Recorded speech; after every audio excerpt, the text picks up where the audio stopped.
Эмбүк төлөвлөж байна. Зохиолч Мигель де Сервантес.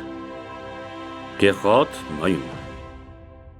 Нарийн ухаант Кихот ноён шилтгэн гэж бодсон тэр нэгэн дэнд яаж хөгөө тарсныг өгүүлсэн 11-р бүлэг. Кихот ноёны элжигэн дээр тэгнэтэй байхыг дэнгийн даамал хараад юу болсныг Санчогоос асуулаа.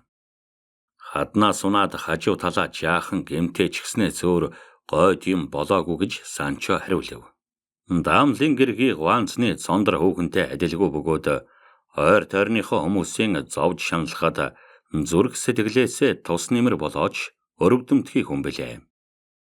Тэр дорхноо Кихот ноёныг асрамжлан эхэлж насан залуу үлэмж сарайлаг охиндоо энэ ирсэн хүнийг асралцсан тусал гэж хэллээ. Даамлын шивгчнэн Астурын нутагт төрсөн өргөн сарайтай, шантхар хамартай, шилэн хүзүүгээрээ тайрсан богинохон үстэй, өрөөс нь нүд нь хялар бөгөөд нөгөө нүд нь бас жаахан согогтой хүүхэн юм. Үндэ биеийн хэлбэр гойд сайхан учраас бусад дутагдал нь огт мэдэгдэхгүй учраас түүнийг нарийн ажиглахад сайхан тал нь хавьгүй илүү бөгөөд тэгшгэн тэвхэхэр мөр цээжийн хармагц хөлийн хүртэл харах хүслэн өөрийн эрэхгүй төрнө.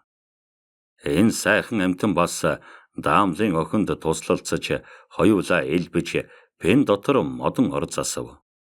Тэр орон дээр олон жилийн турш өвс хурааж байсан байх гэмээр янзтай юм. Тэр орон өөсөв ихтэй дөрвөн банцтай, өндөр нам 2 хөндөл хөлтэй, соорон хогоор нь цугуйсан ноосыг барьж үзвэл чулуу гэж санамаар ширэлдэж чигжирсэн гудастай. Баатрин бамбаа хийдэг ширээр хийсэн болов гэмээр 2 цагаан даавуутай. Цэлмэнгийн ширхгийг тоолоод тоог нь хялбархан гаргачихмаар болтлоо симичгсэн ноосон бүтээлэгтэй юм. Кихот ноёныг тэрхүү яндан орон дээр хэвдүүлж эх охин 2 эмнэн домнож төдхөн түүний бүх үед гоёу нааж Мари Торнес гэдэг Австри хүүхэн гэрэл барьж өглөө. Эмнэж байхдаа түүний хамаг биеийн хөхнөц болсныг үзээд унснаас биш харин зодолцсноос болж хөхөрсөн бололтой юм гэж даамлын гэргий хэллээ.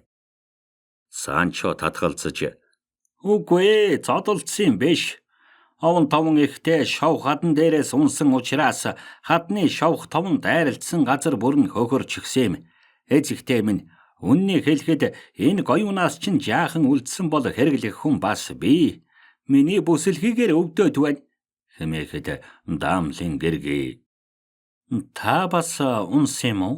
гэж асуулаа. "Үгүй, би унаагүй юм. Эзнийгээ унахад би маш их айн цочсноос болоод одоо болтол хамаг бие минь нүдүүлчихсэн юм шиг янгинаад байна шүү" гэж хариуллаа. "Чин гэдэг юм шүү. Би бишгүүдэл цамхаг дээрээс унж байна гэж зүүдэлдэг юм. Тэгээд л газар түрэхгүй нисээд л байдаг юм. Дараа нь сэрэхэд нэрэн л унчихсан юм шиг хамаг би ядарч шаналчихсан байдаг юм" гэж хүүхэн хэллээ. "Тэр шүү дээ эзэгтэй минь. Би бол зүүдэлсэн биш. Эрүүл сарвал байсан учраас эзнийхээ унахыг хараад эзэнд хичнээн хөх тол байгаагийн тоогоор хөх толботой болчих шиг болсон шүү" гэж Санчо өгүүллээ. "Энэ язгууртны нэр хэн гэдэг юм?" гэж Мари Торнес асуухад "Ламанчин Кихот ноён гэдэг юм аа. Энэ бол орчлон ертөнцид урд хожид гарч байгаагүй туйлын нэрлэхэг хүчрэхэг аялан дайтагч морьтон" гэж Санчо хариуллаа. "Хэрмэл морьтон гэж юу байдаг юм?" хэмээн шивгчийн хүүхний асуухад Санчо гайхаж "Гү та чинь дөнгөж өчигдөр төрсөн биш үсттэй. Хэрмэл морьтон гэдэг чинь айхавтар юм байдгийг мэдэж байна уу дүү минь? Өнөөдөр нүдүүлчгээд хэвтэж байлаач гэсэн дахиад нэг харахад чинь амбан сайд болчихсон байх вэ? Өнөөдөр хорвоод хамгийн ядуу муун байлаач гэсэн маргааш болоход элдэжтэй 2 юм уу 3 вант улсын аль дуртайг нь шилжүүлж олгодог юм" гэлээ. "Та ийм сүрхий вангун хүний дэргэд явдаг байдлаа яагаад тийм болоогүй юм?" гэж даамлын гэргээ асуухад "Тийм түргэн болдгоо маа. Би энэ эзэнтэй ганцхан сар хэртэл адал явдал хайж явна. Одоохондоо ойлгохтой ашиг өгөх адал явдал дайралтайгүй л байна. Хүсгэд хясах гэж байдаг шүү дээ. Манай эзэн Кехот ноёны шарх харилбал үгүй шарх биш гэмтэл нь эдэгвэл бас тэгээд би бүр мөсөн тахир дутуу болчихгүй л бол Испани хамгийн нэртэй амбныг ч тоохгүй гэдгээ та нарт амлая гэж хариу хэллээ. Энэ яриаг Кехот ноён асар анхааралтай чагнаж байгаад арай ядан өндийж даамлын гэргийн гараас түшиж өгүүлрүүн. Үдсэглэн тэзэгтэй минь үнэмш. Над мэтийн онцгой хүнийг шилтгэндээ байрлуулсныхаа буйнаар та заяа ихтэй явах болно. Би бие магтаж юугаа юм биш шүү. Ер нь бие магтсан хүн олигтой байдаггүй гэж үг байдгийм. Гэвч миний байдлыг танд манай элдэж тодорхой ярьж өгнө. Харин таны надад үзүүлсэн халамжийг би ер мартахгүй яваад өгнө гэдгээч танд хэлье.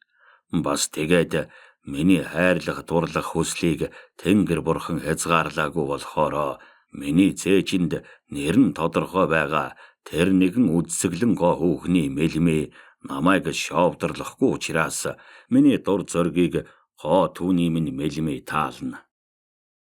Даамлын гэргий түүний охин зан сайт Мари Торнес 3-та аялан дайтагч мордны яриа харин грек хэлээр ярьсан үг мэт ойлгомжгүй тул тэд мэл гайхаж цэл хөхрлөө.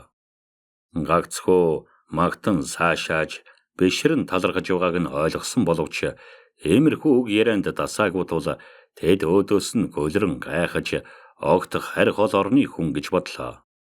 Бүр сүулт нь мань аялан дайтагч мордны ёсорхог үгэнд өөрийнхөө дассан сурсан гуанцны хэлээр талархал илэрхийлээд эх охин хоёр зайлан одсон ба Австрийн Мари Торнес эзнээсээ дутуугүй шархацсан Санчог эмнэж гарлаа.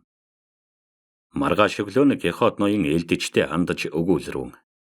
Би чинь гайгүй байгаа бол Санчо чи шилтгэний нэрв дээр очиод жаахан шар тос, дарс, давс, далайн саргай олоод ирэхийг бод. Би Google найруулъя. Дэнгийн даамал шаардсан юм бүгдийг олгоход Санчо Кехот ноёнд аваачиж өглөө.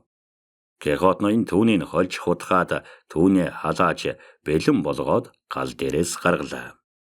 Дараа нь Google-ээ юулах шилэн сав гуйсан боловч тэр нь дэнгийн газраас огт олдсонгүй. Тэгэхээр нь түүнийхээ оронд тосны цагаан төмөр лаз хэрэглэхээр шийдлээ. Дэнгийн даамал түүндээ тийм сав бүрмөсөн өгөхөд Кехот ноён үг бүрээ шүтэн сахиусанд сүслэх хэлбрээр ярьж тэрхүү савыг магтаж өрөөн 80 гаруй дахин сахиус минь гэж хэлээд бас бус мөргөлийн уншилгыг арай олон дахин уншиж ёсорхож байхад нь даамал Санчо хоёр байлцлаа. Өглөхөө зогсоод Кехот ноён үнд тэр Google-ийхээ эдийг үзэхийн тулд лаазанд багталгүй үлдээд ширмэн тогоонд хандлагдж байсан Google-ийг бараг цөмийн өөрөөр хэлбэл хоёр шанаг шахам уучхаад тэр доорхон нь ходоодоо хоос ортол бөөлжчихлөө. Хойгуулж зүдэрсний улмаас хар хөлсөн асгарахад намайг хучаад ганцаарнг минь орхих гэж хуйлаа. Тэнхүү гуйсан ёсоор нь орхиход бараг 3 цаг гаруй унтаад сэрэгтэн хамаг биеийн хөнгөрч яс ус янгинхан дарагдаж цоо ирүүл юм шиг болчихсон байх тул Фейербрасын Google-ийн найрлагыг олж чадсан учраас ямар ч тулдаан тэрч байтугай хамгийн аюултай дайн тулаан мөргөлдөөнөөс айхын хэрэггүй юм гэдэг сэтгэл бат төрлөө. Кехот ноёны дэнхүү гайхалтай хялбархан эдгэрснийг элдчин туйлын гайхаж дотор нь нилээд Google үлдсэн тул ширмэн тоогоог шавхах зөвшөөрөл ирлээ. Кехот ноён зөвшөөрөл хайрлав. Тэгэхээр нь Санчо тоогоог хоёр гартан барьж хорхойтон шун зайлгалж эзнээсээ арай дутуу болов гэмээр уужорхлоо. Гэтэл хөөрхий Санчо Кехот ноёных шиг эмзэг ходоод заяагаагүй болохоор бөөлжхөөс өмнө хөөрөн тэвдүүлэн хөлрөн толгой нэргсэн тул ингээд л дуустдаг байжээ гэж эргэлзээгүй бодоход хүрлээ. Ядарч зүдэрхийхээ эрхэнд тэр Google ба түүнийг уухыг сэдсэн хүнийг хараан зүглээ. Тэдний зүдэрч байгааг хараад Кехот ноён өгүүлрүүн. Миний бодоход Санчо минь чи мортон болж мамблуулаагүй учраас дотор чинь муудаж байгаа юм. морьтны байгууллагад элсээгүй хүнд энэ Google тус болохгүй гэдэгт би гүнээ итгэж байна. Та өршөөлт эзэн минь мэдсээр байгаад намайг ба миний ар гэрээхнийг бодохгүй. Яагаад надад уухыг зөвшөөрөв? Гэж Санчо гомдлоо. Тэгтэл Google ходоодонд нөлөөлөхөд хөөрхий тэр элдэж учир тоймгүй бөөлжиж дэвссэн сэрс нөмөрсөн бүтээлгээ авах юмгүй болголоо. Гэдэс дотор нь юулэгдэж хөлс нь гоожиж чичрэн таталдах тул өөрөө байтугай өөр хүмүүс түүнийг үхэх нь гэж айж байлаа.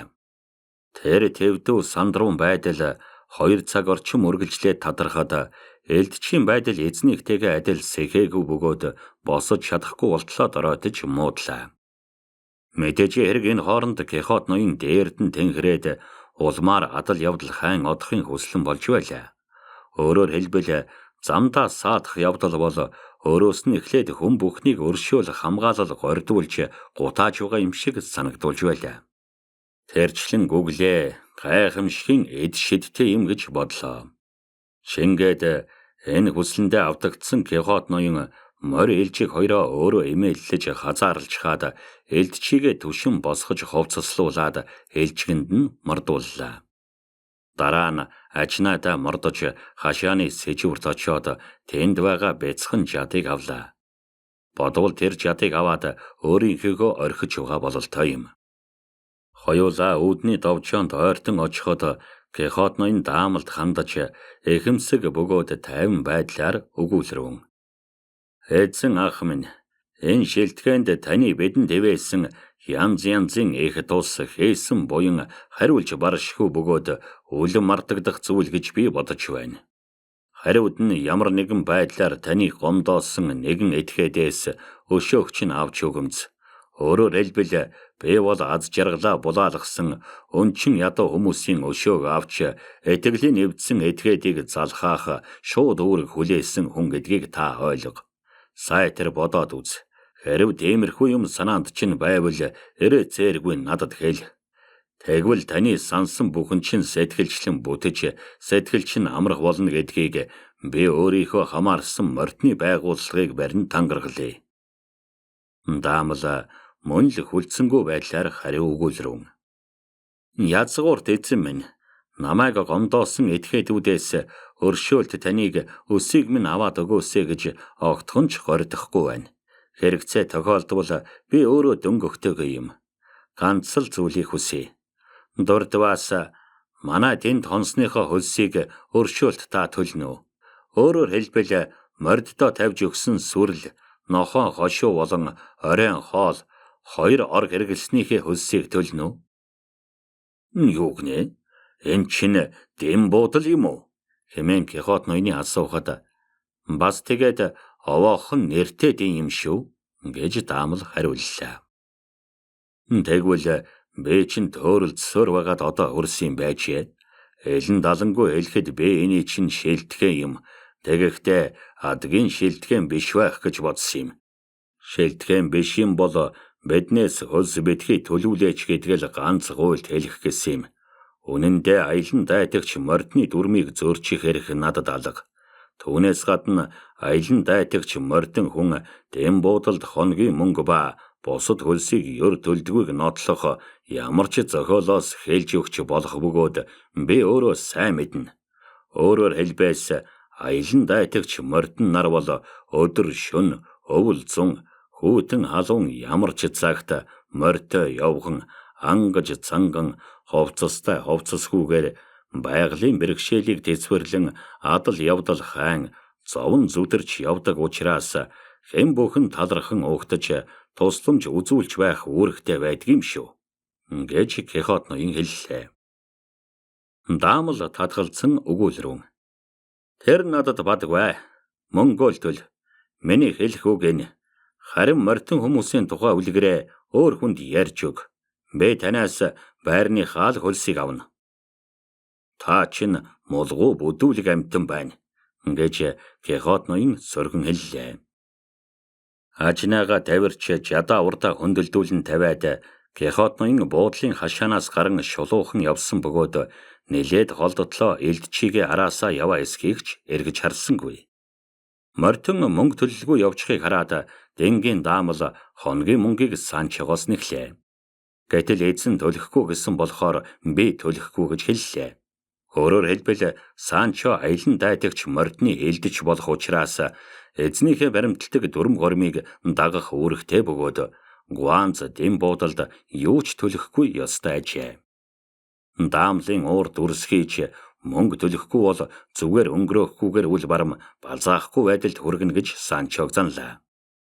Аялан дайтагч морьтны байгууллагад эзэн нь хамаардаг бөгөөд маш шударга хууль зөрчичгөөд ирээдүйн элдэж нарт муучлагдахгүй тулд аялан дайтагч морьтны эрт цагаас баримталсан сайхан ёсыг эвдэхгүй үүднээс амиа алдавч сохруулаа мөнгө төлөхгүй гэж Санчо хариуллаа. Хөөрхий Санчод учрах гайг эгсгэх гэсэн мэт тэр үеэр Сеговигоос яваа 4 цэмбчин, Кордовын Ботроогоос яваа 3 тэвнчин, Севилийн Яармгаас яваа 2 хүн ирсэн бөгөөд тэд цөм алиа төрөхгүй доогч өмнөний эцэд санжээ. Тэд ярилцсан тохирсон буюу тушаалаг үүздэгж байгаа мэтээр нэгэн зэрэг хүрэлцэн очиж Санчог элжгэн дээрээс нь угц татан буулгаж буудлын нэг орны бүтээлэг дээр хэвтүүлж уг ажилд дээвэр нь саад болмоор тул малын хашаанд аваачхад тэнгэрээс өөр дээвэргүй болж орны бүтээлэг дээр дахин хэвтүүлж янгуун дээр нохоо шиддэг шиг дээшин шидэж дог тоху хийж гарлаа. Шэдүүлж байгаа хөөрхий түүний голынхоо дуугаар чарлах нь эзний чихэнд сонстов. Эзэн нь зогсон чагнаад ямар нэгэн шинэ адал явдал гарлаа гэж бодсноо элдчихээ дууг тэр дорхноо таниад морьныхоо амыг эргүүлэн Дэнгийн газар руу пэжгэнтэл хатруулан эртэл хашааны хаалга төгчээтэй байх тул яаж хийгээд дотгош орохыг зөвгчлэн хашаа тойрлоо. Мал хашдаг нам хавтар хашаа хүрээгүй явхдаа элдчихийн элдвлэж байгааг үзлээ. Санчо асар түргэн хөнгөнөөр нэг хөөрч нэг бууж байсан тул яг энэ үед Кехот ноёны уур дүрсхийгээ гүсэн бол элгээ хөштөл энийхэн лав биз. Морин дээрээсээ хашааны толгой дээр харайхыг оролдсон боловч бийн сулдгар тамир тэнхээгүйгээс хөдөлж чадаагүй учраас Санчог шидэж байгаа хүмүүсийг морин дээрээсээ элдв янзаар хараан доромжлов. Гэтэл шидүүлж байгаа Санчо нөгөө хിവэрээ yoолн чарлаж завсарт нь мөргөл занал холин өглөж саадуулн шал тоохгүй хөг хөөр болон шидсээр байлаа. Бүр сүлд нь өөрсдөө ядарч хизээд Санчог тавилаа. Дараа нь элжгэнд нь мордуулж шорооны цуваар толгойг нь бүтээж байхыг өрөвч сэтгэлд Мари Торнес харж Санчог тамлуулсныг мэдээд худаг руу гүйж ганц домб хүүтэн ус авчран өгч буян болъё гэж бодлоо. Санчо домбтоо усын аваад амрууга хандуултал гэнт эзэн нь чанга дуугаар "Миний хүү Санчо, ус битгий уу? Миний хүү ус битгий уу? Наадах чинь чамайг баллна. Хараач, ачид гүгэл энэ байна" гэж цагаан төмөр Лазарууга зааж 2 дусал хурдчих. "Би чинь сайжирна гэдгийг би хэлж байна" хэмээн хашгирхан сонсогдлоо. Санчо жишүү харж өөрөөс нь чанга дуугаар хариу өгүүлрүүн. "Өршөөлт эзэн минь, та намайг морьтон хүн биш гэдгийг мартчихаа юу? Эсвэл өнгөрсөн шөнө бойлцсноос тамтаг болсон гэз дотрын минь гаргуулах гээ юу? Тэрийг чинь чөтгөр шулмал уух болтугай. Би өөрийгөө мэдье." Чингэж хэлэнгүүтээ домбрууга тонгоолсон боловч нэг балгаж жирийн ус гэдгийг мэдэж ууха болоод Мари Торнесийг дарс авчирч аль гэж гуйхад тэр нь дуртаяг үзтгэв.